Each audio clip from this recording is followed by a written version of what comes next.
جو تھپڑ انسان کو خلوص کے بدلے پڑتا ہے وہ انسان کو بدل کے رکھ دیتا ہے، مگر وقت بہت برا مرہم ہے، بہت کچھ لے جانے کے بعد کچھ نہ کچھ دے کر چلا جاتا ہے،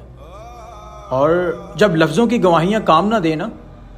پھر انسان کو خاموشی کا دامن پکڑ لینا چاہیے۔ اگر آپ اس گمان میں ہیں کہ آپ نے کسی کو اپنا وقت دیا، اس کے لیے اپنی نیند خراب کی، اپنے سونے جاگنے کے اوقات تبدیل کیے، اپنی زندگی کا جینے کا ڈھنگ بدل دیا، اور اس سب کی اس کی نظر میں کوئی اہمیت ہے تو مبارکباد وصول کیجئے گا، ایسا کچھ نہیں ہے۔ کبھی کسی کو آدھے راستے میں نہیں چھوڑو، کیونکہ ہو سکتا ہے کہ جس راستے پہ تم نے اسے چھوڑا ہے وہ راستہ اس کا تھا ہی نہیں، وہ راستہ اس نے فقط آپ کے لیے اختیار کیا تھا۔ اس دنیا کے مشکل ترین کاموں میں سب سے مشکل کام خود کو خوش رکھنا ہے۔ ارے یار، جو محبت دیتا ہے اس کی محبت کی قدر کر لو، اسے ضائع نہیں کرو، اور جو محبت نہیں دینا چاہتا اس کی فکر چھوڑ دو۔ محبوب اگر بلا وجہ ناراض ہونے لگ جائے تو سمجھ جائیں کہ وہ اداس ہے،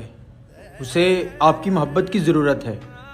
اور بجائے اس کے کہ اس سے لڑنا جھگڑنا شروع کر دیں، اسے پیار دیں، محبت دیں، اور اسے سمجھائیں، اس کے ساتھ رہیں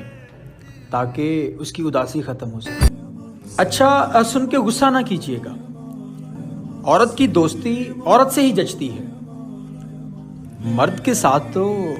عورت نکاح میں اچھی لگتی ہے۔ مرد جب کمانے نکلتا ہے تو وہ زمانے کی ذلت یہ سوچ کر بھی برداشت کر لیتا ہے کہ جنہیں وہ گھر کی چار دیواری میں چھوڑ کے آیا ہے وہ عزت کی زندگی جی سکے۔ یقین جانیے، مرد وہ ہستی ہے جو چھوٹی عمر سے لے کے تختہ غسل تک دوسروں کے لیے جیتا ہے۔ پاکستان میں آپ کے پاس مال ہو اور آپ پہ کیس بھی مال کا ہی ہو، آپ کبھی بھی کیس نہیں ہار سکتے، کیونکہ سب کے چھوٹے چھوٹے بچے ہوتے ہیں۔ پچھلے 5 سالوں میں نے اسے بہت زیادہ محبت دی،